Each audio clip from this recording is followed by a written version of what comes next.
I'd like for you to rustle around in front of you in the pews and find this thing right here, your Bible, the Bible, blow the dust off of it.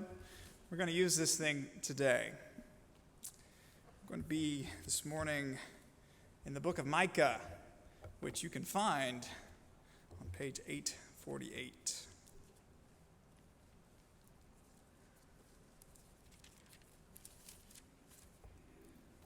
Micah chapter 3. That's where we're going to be this morning. But before we dig into the text, I'd like us to start with a little thought experiment. When I say the word prophet, what comes to your mind? What do you think of when you hear the word prophet? It could be a person or a place or a thing, maybe even a book of the Bible.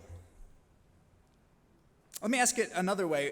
If you had to write the dictionary entry for the word prophet, what would you write? What would you say? How would you define the word prophet? I ask these questions because I think, if I had to guess, we share some common definitions. I asked some people around the office this week what they thought of when they heard the word prophet. What's the first thing that comes to mind? I asked Annette that, and she said, Disney. Like Walt Disney. And we stopped for a minute and we asked, well, why does Disney come to mind? But I could totally agree with her, because some of the first things that come to my mind when I hear the word prophet is Star Wars. I think of Master Yoda sitting in the Jedi temple telling, in that Yoda voice, a Jedi you are. Telling the young Padawans that there is a guy coming that will bring balance to the Force. I think of the Disney classic, The Sword in the Stone, and Merlin, the old wise magician with the long, gnarly beard who can see the future and knows that there is a king coming, a king that no one expects, named Arthur. Those are the images in my mind when I think of the word prophet. And I think there's a reason for that. I think that's what our culture tells us a prophet is. It's this prophetic archetype, the grandfatherly, paternal figure who has an ability to see into the future. He can predict these far-off events. He can predict the rise of a hero, someone that will come and defeat evil. And according to the dictionary, Webster defines a prophet as someone who is able to predict the future, a person who is able to predict the future. That's interesting, and it's not surprising to me. But what is surprising is that that is the third entry for prophet in the dictionary. You see, the dictionary ranks definitions based on prevalence, how often a definition is used to define a word. The first entry under prophet is a person who utters divinely inspired revelations. There's nothing to do with telling the future there. Just a person who speaks on behalf of God. It's interesting to me that the future stuff isn't the third entry, because pop culture, which I think influences us a pretty great deal, depicts prophets often as these wise older folks who can predict the future. When I read the book of Isaiah, and I read Isaiah 9:6, for unto us a child is born, in my mind I think of Isaiah with a long beard, looking at the sky and then writing this text down to tell his peers about the coming of Jesus. Isaiah looks a lot like Merlin in my mind. So it's surprising to me that that future teller with the long beard is the third entry in the dictionary. But I think there's a reason for that. Because prophets in the Bible aren't just future tellers. Sometimes they talk about the future. In fact, a lot of times they talk about the future. But when they do talk about the future, it's always connected to the present. If we right now were to take this Bible and go through all of the prophets, there are a lot of them. I asked the youth to name them, and they could name me one today, Isaiah and Micah, which they heard in the early service. There are a lot of prophets, and if we were to open them up and sit here for the rest of the afternoon and read them, we would find out that they talk a lot about the present, about what's going on right now. And that future stuff, they talk about it. It's really cool. It's what makes the movies. But a prediction made by a prophet in the Bible is always the result of something going on in the present. So let me put this another way. Prophets don't pull predictions out of thin air. They don't have a crystal ball. They don't have a DeLorean. What they have is much more down to earth. They possess an uncanny ability to critique the present. The prophet has the wherewithal to step back and to assess problems.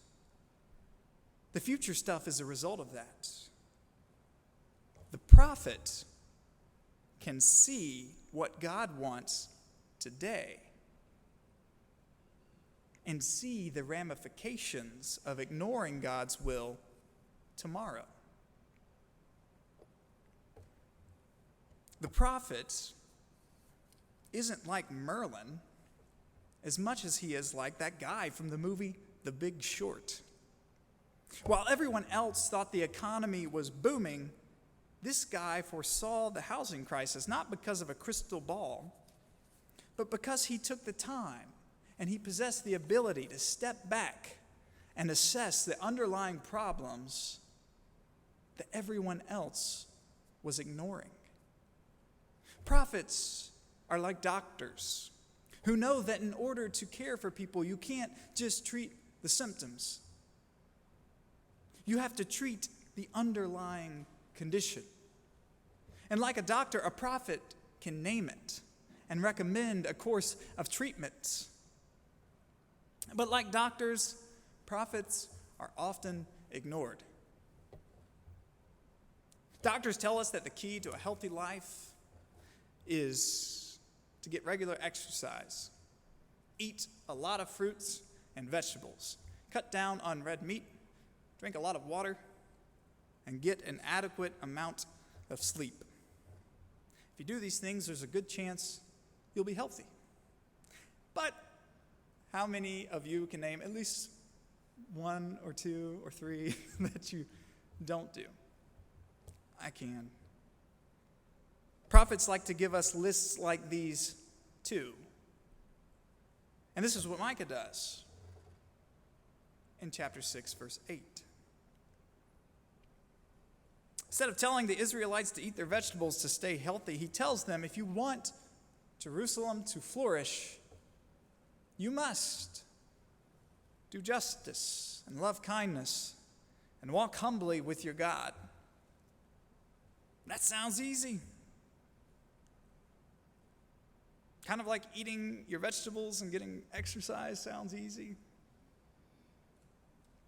Turns out that money and power are like cheeseburgers. They're hard to put down. And Micah recognizes that. And that brings us to our text this morning in Micah 3. Micah 3 is an indictment of power and anyone who benefits from it. Whether you're the leader or you just get the tax break, Micah starts by calling out corrupt political and religious leaders, and then he calls all of us out and asks us to examine ourselves and to see if we at all are complicit in propping up injustice. Micah says that when misused, power creates a breeding ground for evil. And he uses some striking, creative, and rather disturbing image to indict power. So Micah 3, the first verse, Listen, you heads of Jacob and you rulers of the house of Israel. Should you not know justice? Micah's not pulling any punches. He's going right to the top. You who hate the good and love the evil, who tear the skin off of my people and the flesh off of their bones, who eat the flesh of my people, flay their skin off of them, break their bones into pieces and chop them up like meat in a kettle, like a flesh and called in a cauldron. Wow. You've heard this phrase, hate the sin, love the sinner. Micah says that if you recognize the sin, you can't ignore the sinner. Micah does what so many of us feel uncomfortable doing. He calls out the heads of Jacob and the rulers of Israel. He calls out the religious and the political authorities. And using this remarkably striking language, he says that they are responsible for tearing off the flesh of my people, breaking their bones. Micah doesn't blame the problems of Judah on some nebulous, unseen, immaterial force called evil. He points to people, real life people. And he says, you, ruler of Judah, you are responsible for this. He starts with people like me standing in pulpits, the religious leaders, and then he works his way down to City Hall, and he calls them out too. So what are they doing? What are they doing to deserve Micah's scorn? In verse 5, he gives us a hint.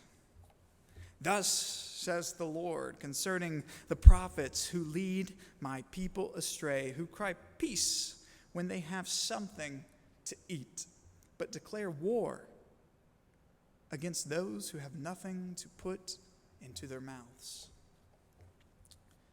Declare war against those who have nothing to put into their mouths. Historians today have given us a fuller picture of what was going on when Micah wrote this text.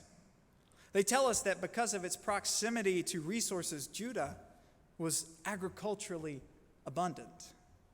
To make more money, political elites capitalized on its location by charging Arabian traders taxes and tariffs.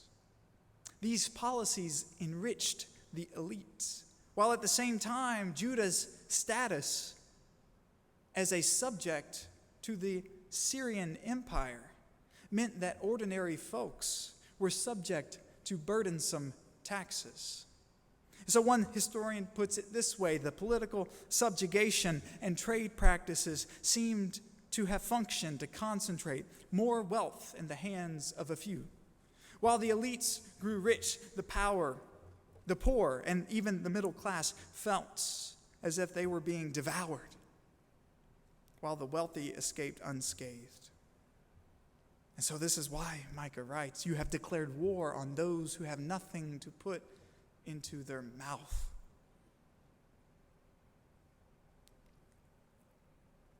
Micah calls out the hypocrisy of the ruling class, and he says, you're responsible for this. You can't hide from it. When misused, power creates a breeding ground for evil. Leaders who have misused their power, Micah tells us, have lost their moral compass. And he uses these words to describe the state of corruption in verse 6. He says, those who have lost their moral compass are without vision. They're in darkness, without revelation, and that the sun shall go down upon these prophets, and the day shall be black over them. There is no sun to guide them. They're in darkness. But Micah doesn't stop with those in charge. He recognizes that corrupt leaders who have lost their moral compass lead their constituents into darkness. You don't have to be in power to benefit from the powerful. Power creates complicity. So Micah recognizes what our parents used to tell us, that when you point your finger, there are three pointing right back at you. And Micah says that if we're going to point, we have to start by examining ourselves. And this is what we so often fail to do. We can point to the bad guys, that's real easy. But we rarely step back and examine our own role, to examine our own relationship to injustice. We have a hard time recognizing injustice.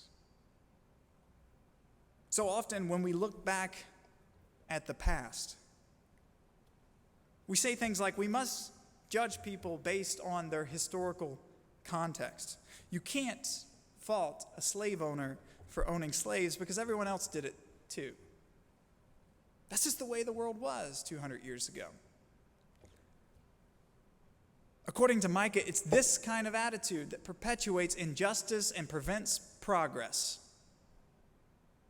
In verse 11, its rulers give judgment for a bribe. Its priests teach for a price. Its prophets give oracles for money, yet they lean upon the Lord and say, surely the Lord is with us, no harm shall come upon us. What Micah is describing is the state of his nation. Injustice is abundant. Evil is the norm. Everyone's taking bribes. Everyone's doing it. Sometimes injustice is abundant. Sometimes evil is the norm. Sometimes everyone around you is complicit. But you can't excuse injustice just because it is abundant. You can't excuse evil because it's the norm. In the 19th century, there were pastors who stood in pulpits like this, maybe even pastors of this church, who stood here and gave justifications for slavery, who said that it was good, that it was something we had to live with. In the 19th century, Baptists were complicit with slavery. Methodists were complicit with slavery. Presbyterians were complicit with slavery. Episcopalians were complicit with slavery.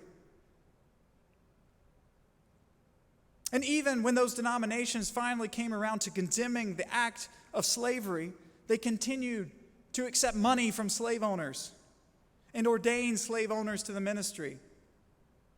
And the excuse was, it's just the norm. It's just the way it is. We can't do anything about it. If we alienate the slave owners, if we ask them to leave, we won't be able to afford our bills. But that's not what Micah says. Because when all the prophets around him were taking money, when evil was abundant, when rulers took bribes, when injustice was the norm, Micah stood up and he said this in verse 8. As for me, I am filled with power, with the Spirit of the Lord, and with justice and might to declare to Jacob his transgression and to Israel his sin. Micah's going for the top. And he's saying, if you're not doing it too, then you're complicit in injustice. There's never an excuse for evil. You don't get a pass just because everyone else is doing it. You have to call out those things. Only one Christian community in the 18th century took Micah's words seriously and completely disentangled themselves from the institution of slavery. They said that everyone else may be doing it, but that doesn't mean we have to. There was one prophetic voice in a sea of complicity, the Quakers. Thank God they took Micah seriously. But this has to make you wonder. If so many people overlooked an institution as abhorrent as slavery, wrote it off as a norm, even gave justifications for it from the pulpit, then what are we overlooking today? What evils are we justifying? What injustice are we complicit in? When people look back on us 100 years from now, are they going to say that they were like the Quakers? That they had the courage to stand up for justice? Or will we be remembered as just another privileged people who didn't possess the critical capacity to hold themselves accountable? Are we even engaged enough to recognize the injustices that we may be propping up? If we can't catch slavery, then by God, we're probably missing something. It's easy, dangerously easy to overlook injustice. It happens all the time. A few weeks ago, our students took a trip to Atlanta, Georgia, and we partnered with an organization there called the Stewart Center, whose goal is to create affordable housing in low-income communities. They buy houses that have been condemned by the city, and they refurbish them, and they make it possible for a family to live in them. We went and we worked at one of these homes, and we cleared out brush for a few hours. And then afterwards, we met with the leader of the Stewart Center, Clayton. And he told us why they do what they do. He told us that landlords take advantage of their tenants. Landlords take advantage of low-income people by raising the rent of their property. And one of the things that increases the likelihood of landlords taking advantage of their tenant is gentrification. The city of Atlanta is booming. They'll tell you that every day. We're one of the fastest growing cities in the country. And there's so many cool and neat things there. We went to places that had food I had never tried before. Markets and grocery shops and malls. And developers are biting at the bit to buy up land to build new sources, to build new places where people can go and shop. But what do you think happens when the land runs out, when the land closest to the city is at a premium? You go to the neighborhoods that are a little bit more affordable. And what do you think a landlord does when he sees that that new shopping mall is coming to the neighborhood? He jacks up the rent and he stops responding to emails about how the heat doesn't work anymore. Because his goal is to push out the tenant that's been living there for 30 years. His goal is to push out the family that's been living there for 30 years for some hipster with cool sneakers.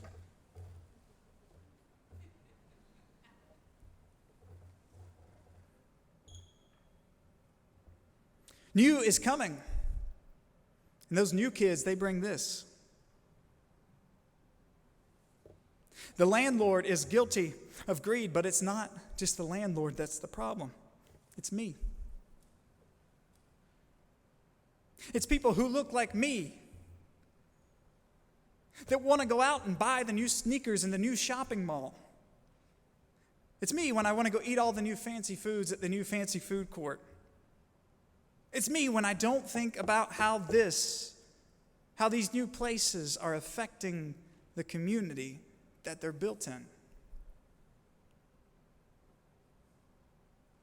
Power creates complicity. But Micah challenges us to step back, to ask ourselves how we may be propping up injustice, to critique the system that we live in. If we can do that, we can make a difference. But to do that takes courage. It takes willpower. To do that means saying things that make you uncomfortable. To do that means to point to real people in communities who are doing things that are terrible. To do that means to put your money where your mouth is. So this brings us back to the beginning. If your image of a prophet is of somebody who can only tell you the future, I hope you'll reconsider it. Because prophets do so much more than a cool trick. Prophets are people like Micah, but they're also people like you.